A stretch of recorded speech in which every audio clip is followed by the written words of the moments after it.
राधा राधा कृष्ण राधा राधा राधा कृष्ण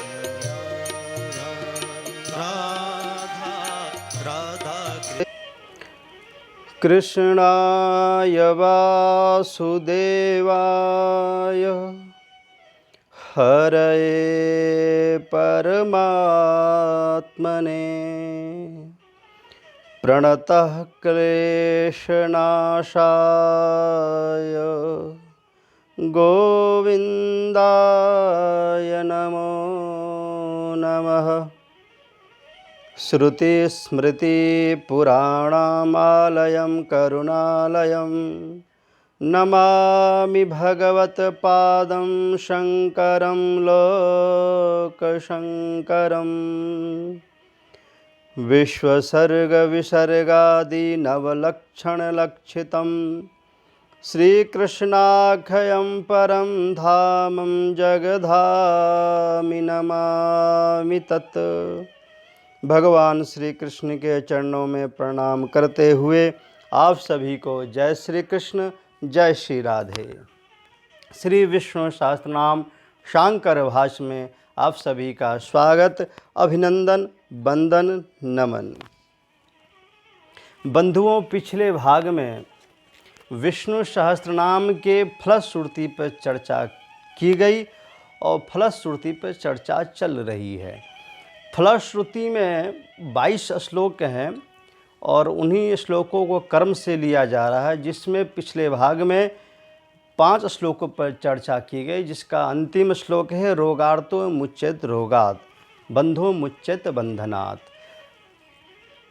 इसके आगे के श्लोकों में हम प्रवेश करेंगे और उस पर चर्चा करेंगे। उससे पूर्व आप सभी से निवेदन, अगर आप हमारे YouTube चैनल धीरज द्विवेदी पर नए हैं और अभी तक चैनल को सब्सक्राइब नहीं किए हैं तो सर्वप्रथम हमारे YouTube चैनल धीरज द्विवेदी को सब्सक्राइब कर लीजिए। आइए प्रसंग में प्रवेश करते हैं। उसके आगे के क्रम में जो श्लोक दिया है फलश्रुति में, बहुत ही सुंदर श्लोक है और बहुत ही अच्छा भाव है श्लोक का।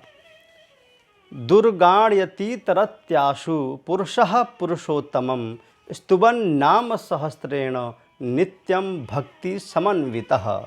जो व्यक्ति, जो मनुष्य नित्य प्रति भगवान विष्णु के सहस्त्र नामों का पाठ करता है, जो व्यक्ति नित्य पूर्वक प्रतिदिन भक्ति युक्त होकर के भगवान नाम का जाप करता है, स्तुति करता है और उसका अनुशीलन करता है, चिंतन करता है, मनन करता है, तो वह व्यक्ति, वह मनुष्य, इस श्लोक में कहा गया है स्तुवन् नाम सहस्रेण नित्यं भक्ति समन्वितः दुर्गाण्यतीतरत्याशु पुरुषः पुरुषोत्तमम्।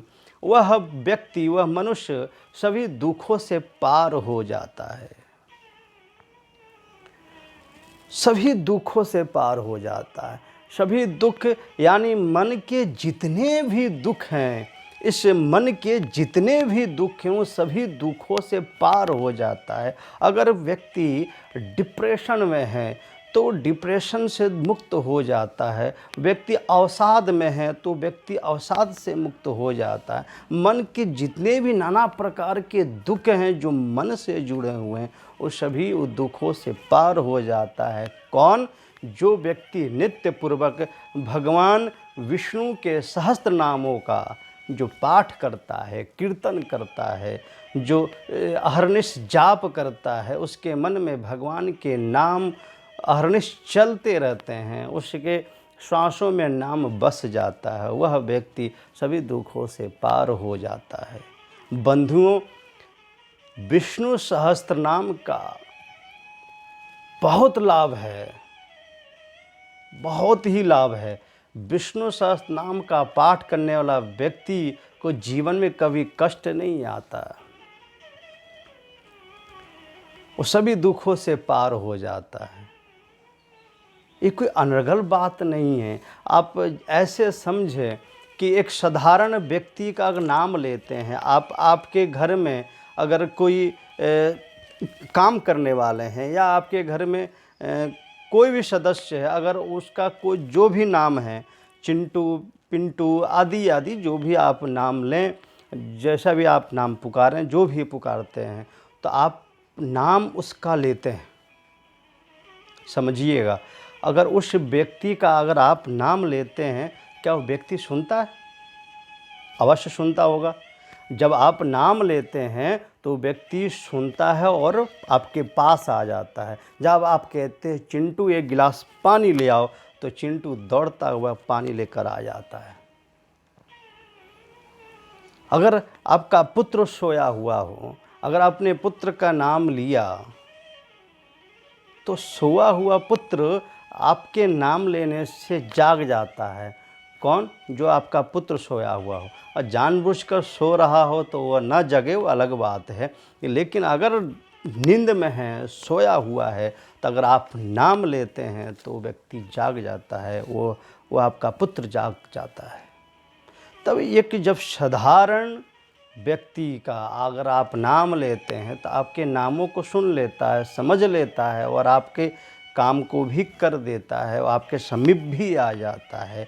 ये तो साधारण नहीं है, ये तो ऋषियों द्वारा भगवान के अनंत जो नाम हैं, उन नामों में से सहस्त्र नामों का अनुसंधान करके मंत्रदष्टार ऋषि ऋषियों ने अनुसंधान किया, वह नाम सहस्त्र नाम में प्रवृत्त हो गया।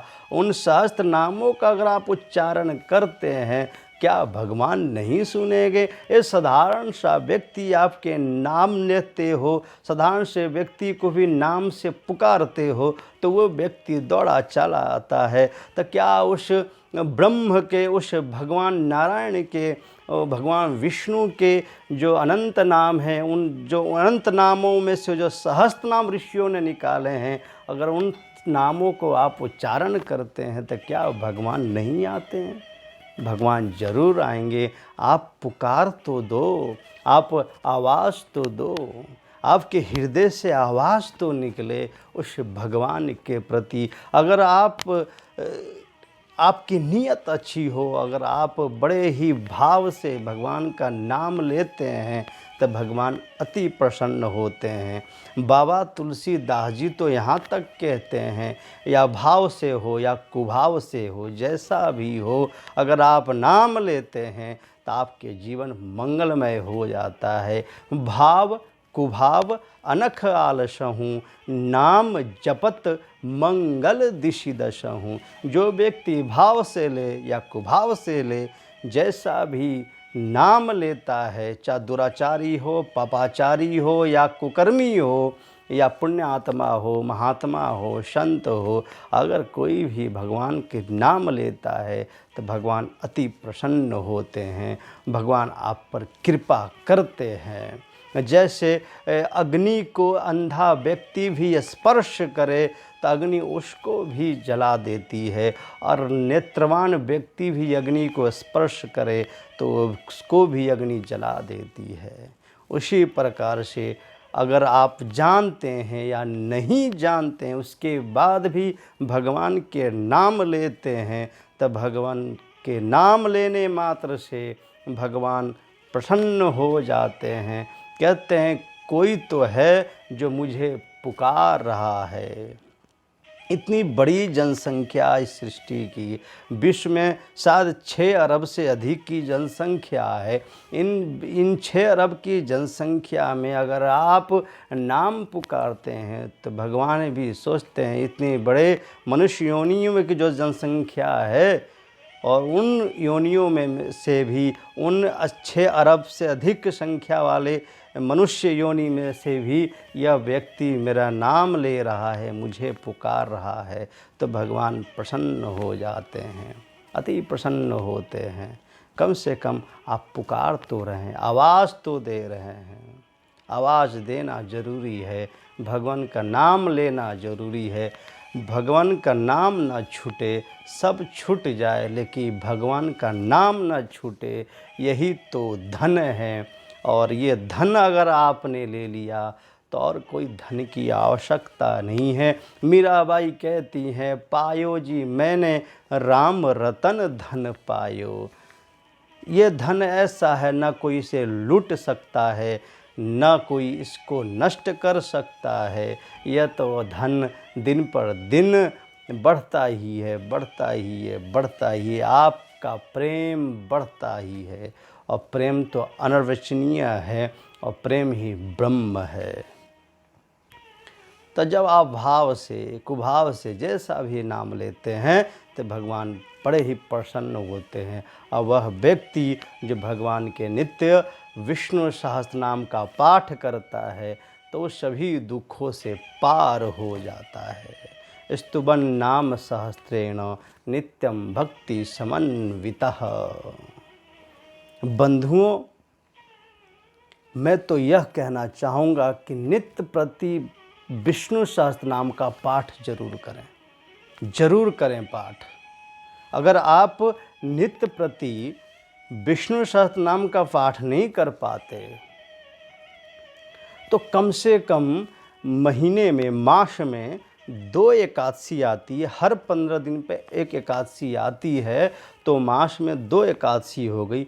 आप एकादशी के दिन सब परिवार जरूर भगवान विष्णु सहस्त्र नाम का पाठ श्रवण करें, जरूर श्रवण करें, कीर्तन करें।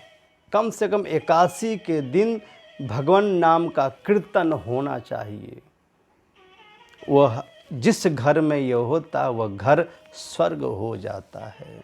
आपको स्वर्ग में ढूंढने की आवश्यकता नहीं है, स्वर्ग में जाने की आवश्यकता नहीं है। वह स्वर्ग ही आपका घर बन जाता है, घर ही स्वर्ग बन जाता है।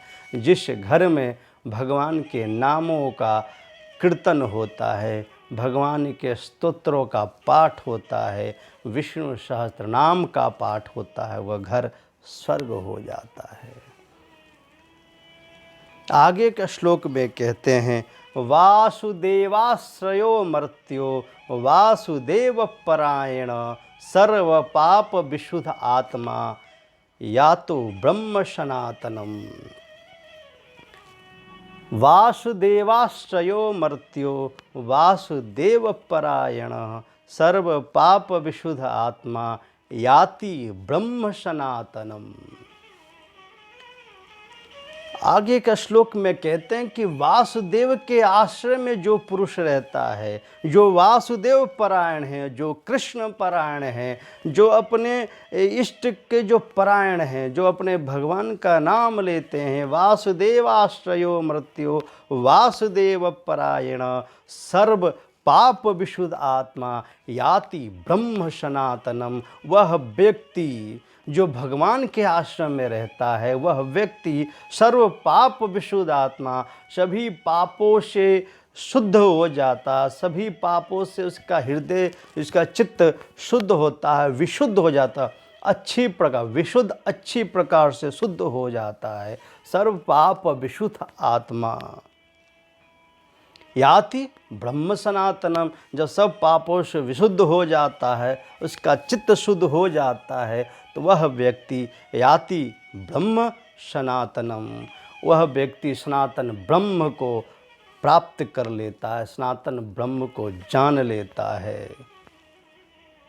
कौन? जो भगवान के आश्रम में है, जो वासुदेवाश्रयो मृत्यो वासुदेव परायण सर्व पाप विशुद्ध आत्मा याति ब्रह्म सनातनम। जो भगवान के परायण करता है, वासुदेव के परायण हैं, वासुदेव के आश्रय में रहते हैं, जो भगवान श्री कृष्ण के आश्रय में रहते हैं, जो भगवान केशव के आश्रय में रहते हैं, वह व्यक्ति सब पापों से विशुद्ध शुद्ध चित्त हो करके याति ब्रह्म सनातनम, सनातन ब्रह्म को प्राप्त कर जाता है।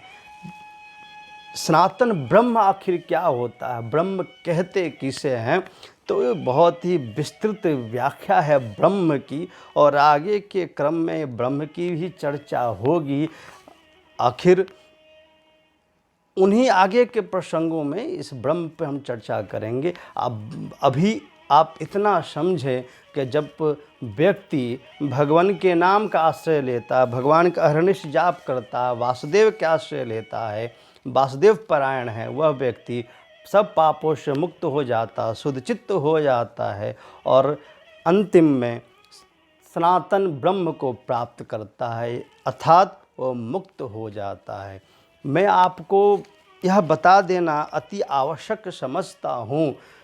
जब मैं मुक्ति की बात करता हूँ या मोक्ष की बात करता हूँ तो मुक्ति मोक्ष मृत्यु से तात्पर्य नहीं है।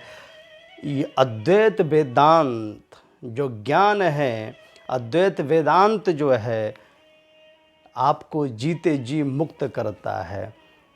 क्या ये अच्छा ना हो कि आप इसी शरीर में और इसी आयु में भगवान को प्राप्त कर लें, उस ब्रह्म को जान लें? क्या मरने के बाद ही भगवान की प्राप्ति होती है? मरने के बाद तो कुछ होता नहीं है, वो तो आप जो कर्म किए उसी का फल मिल जाएगा। लेकिन मरने से पूर्व आप भगवान को भी प्राप्त कर सकते हैं, मरने से पूर्व मुक्ति को भी प्राप्त कर सकते हैं। मुक्ति अर्थात स्वतंत्रता, मोक्ष यानी स्वतंत्रता। अगर आप बंधन में है या लोहे की जंजीर हो या स्वर्ण का जंजीर हो, जंजीर तो जंजीर है, बंधन तो बंधन ही होता है। अगर आप बंधनों से मुक्त होते हैं तो आप उस सनातन ब्रह्म को जान जाते हैं। और अद्वैत वेदांत तो यह कहता है जीते जी इसी शरीर में और इसी आयु में अगर आप अध्यात्म के रास्ते पर चलते हैं, अध्यात्म के पथ पर चलते हैं तो उस ब्रह्म को प्राप्त कर लेते हैं। लेकिन इस ब्रह्म को प्राप्त करने के लिए आपके जीवन में गुरु की अति आवश्यकता है और इस विषय पर मैं आगे के भागों में चर्चा करूंगा। तो जीते जी आप मुक्त हो सकते हैं। मृत्यु के बाद तो कुछ नहीं मिलना है, मृत्यु कुछ नहीं। मृत्यु के बाद तो आपके कर्म फल मिलेगा प्यारे, कर्म फल मिलेगा। उसके बाद क्या है?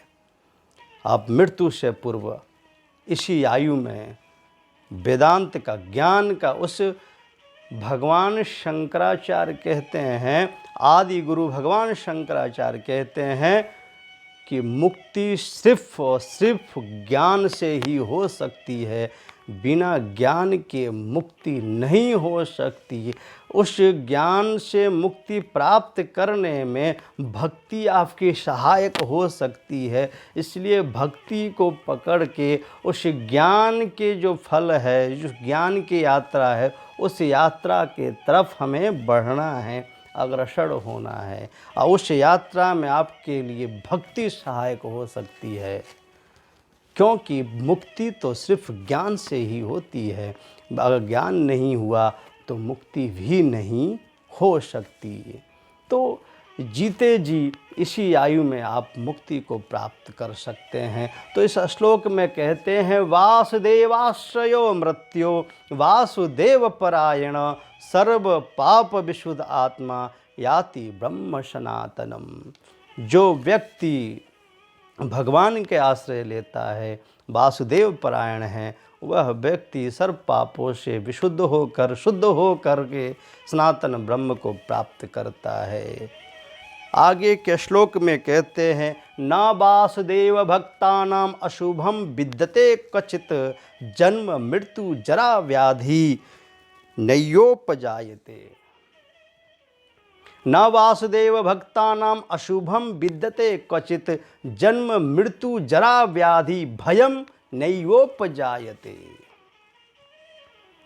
क्या दिव्य श्लोक है। न वासुदेव भक्तानाम अशुभम विद्यते क्वचित। वासुदेव के भक्त को कभी अशुभ नहीं होता। जो भगवान के भक्त होते हैं, जो वासुदेव के जो भक्त होते हैं, उनके जीवन में कभी अशुभ नहीं होता। न वासुदेव भक्तानाम अशुभम विद्यते क्वचित जन्म मृत्यु जरा व्याधि भयम नैयोपजायते।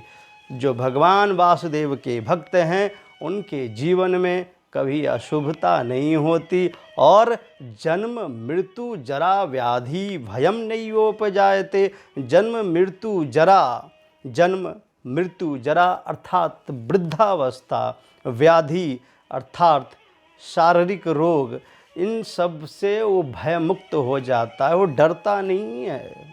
ना वासुदेव भक्ता नाम अशुभम विद्यते क्वचित, वासुदेव के भक्त को कभी अशुभ नहीं होता। जो भगवान के भक्त होते हैं, जो वासुदेव के जो भक्त होते हैं, उनके जीवन में कभी अशुभ नहीं होता। न वासुदेव भक्ता नाम अशुभम विद्यते क्वचित, जन्म मृत्यु जरा व्याधि भयम नैयोपजायते। जो भगवान वासुदेव के भक्त हैं, उनके जीवन में कभी अशुभता नहीं होती, और जन्म मृत्यु जरा व्याधि भयम नैयोपजायते। जन्म मृत्यु जरा अर्थात वृद्धावस्था, व्याधि अर्थात शारीरिक रोग, इन सब से वो भय मुक्त हो जाता है, वो डरता नहीं है। जन्म मृत्यु जरा व्याधि भयम नैयोपजायते।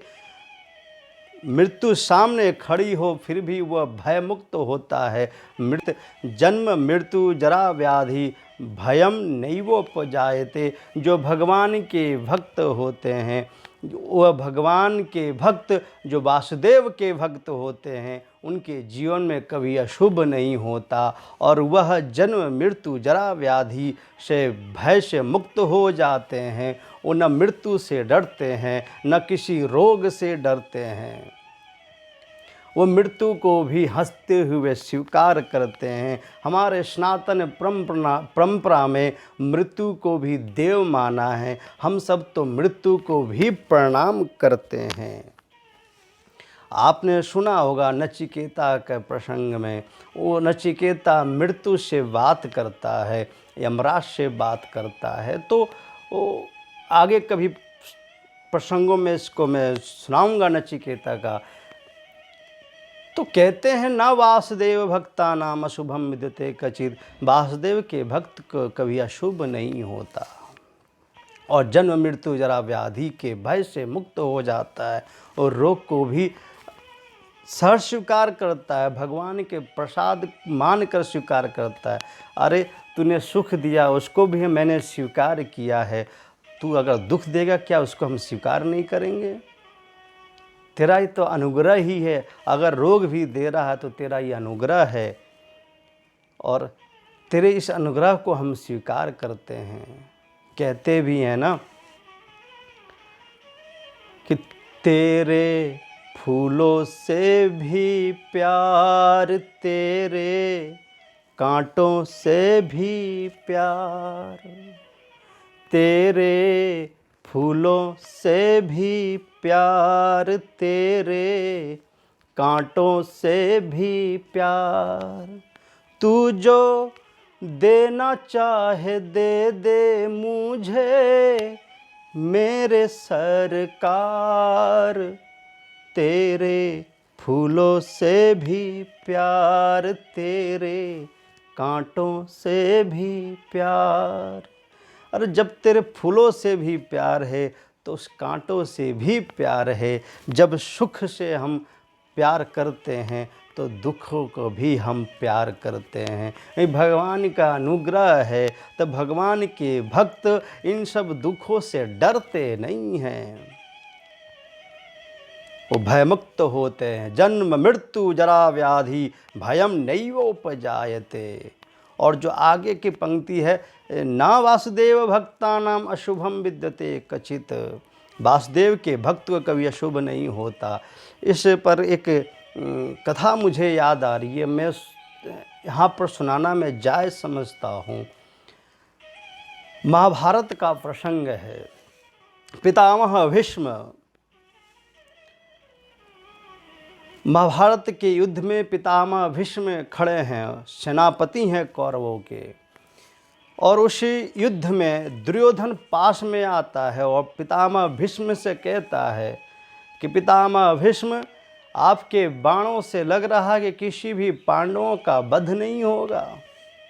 आपके युद्ध से ऐसा लग रहा है कि पांडवों का सर्वनाश नहीं होगा। खाते अन्न हमारा है और भला चाहते हैं पांडवों का। ऐसा उसने टोन मारा, ऐसा उसने व्यंग बाण मारा। पितामह भीष्म को अच्छा नहीं लगा। पितामह भीष्म ने कहा, दुर्योधन तुझे अपने जीवन प्यारा है तो अपनी पत्नी को ब्रह्म मुहूर्त में भेज देना, मैं उससे सौभाग्यवती का वरदान दे दूंगा और कल के युद्ध में पांचों पांडव नहीं रहेंगे। कल के युद्ध में पांचों पांडव नहीं रहेंगे, मैं वचन देता हूँ, उसको भेज देना अपनी पत्नी को ब्रह्म मुहूर्त में, उसको मैं ये आशीर्वाद दे दूंगा, सौभाग्यवती का आशीर्वाद दे दूंगा और तेरा कोई बाल बांका नहीं होगा। भगवान को जब पता चला पांचों पांडव सो रहे थे, भगवान रात्रि में गए, अर्जुन को जगाया और अर्जुन से कहा कि अर्जुन तुम सो रहे हो, तुम्हें किसी बात की चिंता नहीं है। अर्जुन ने कहा, है केशव, जब आप हमारे साथ हो तो मुझे किस बात की चिंता होगी। भगवान ने कहा कि पितामह भीष्म ने ये कहा है दुर्योधन से कि अपनी पत्नी को सुबह भेज देना और मैं उसका सौभाग्यवती का वरदान दे दूंगा और कल 5 पांडवों में से कोई नहीं बचेगा। अर्जुन तू भी प्रतिज्ञा कर ले। अर्जुन कहता है, भगवान ये प्रतिज्ञा मुझसे क्यों करवाते हो, ये प्रतिज्ञा आप ही क्यों ना कर लो, आप ही प्रतिज्ञा कर लो। भगवान कहते हैं, अर्जुन मेरी प्रतिज्ञा तो अहरनिश टूटती रहती है, मैं तो भक्तों की प्रतिज्ञा को पूरी करता हूँ, मैं अपनी प्रतिज्ञा का वचनबद्ध नहीं रहता और मेरी प्रतिज्ञाएं तो टूटती रहती है। मेरी प्रतिज्ञा पर भरोसा मत करना। इसलिए अर्जुन तू प्रतिज्ञा कर कि वासुदेव के भक्त को कुछ नहीं होता, वासुदेव के भक्त के जीवन में कभी अशुभता नहीं आती, ऐसा प्रतिज्ञा तू कर। जब तू ये प्रतिज्ञा कर लेगा तो मेरा कर्तव्य बन जाएगा कि अपने भक्त को पराभाव नहीं देख सकता। तो वही श्लोक, उसी भाव का श्लोक यहाँ लिया हुआ है जो कह रहा है, न वासुदेव भक्तानाम अशुभम विद्यते क्वचित, जन्म मृत्यु जरा व्याधि भयम नैयोपजायते। वासुदेव के भक्त को कभी अशुभ नहीं होता। समय की सीमा में समय के साथ चलना है और समय पूर्ण हो रहा है और आज का प्रसंग को हम विराम में ही देते हैं और अगले भाग में इसके आगे के श्लोकों पर हम चर्चा करेंगे। आज के प्रसंग को मैं यहीं प्रणाम करता हूँ। आप सभी ने बड़े ही श्रद्धा और विश्वास के साथ आज के प्रसंग को श्रवण किया। मैं बहुत ही अनुग्रहित हूँ। आप सभी के हृदय में विराजमान भगवान श्री कृष्ण को मैं प्रणाम करता हूँ। भगवान श्री कृष्ण मेरे प्रणाम को स्वीकार करें। राधा राधा कृष्ण राधा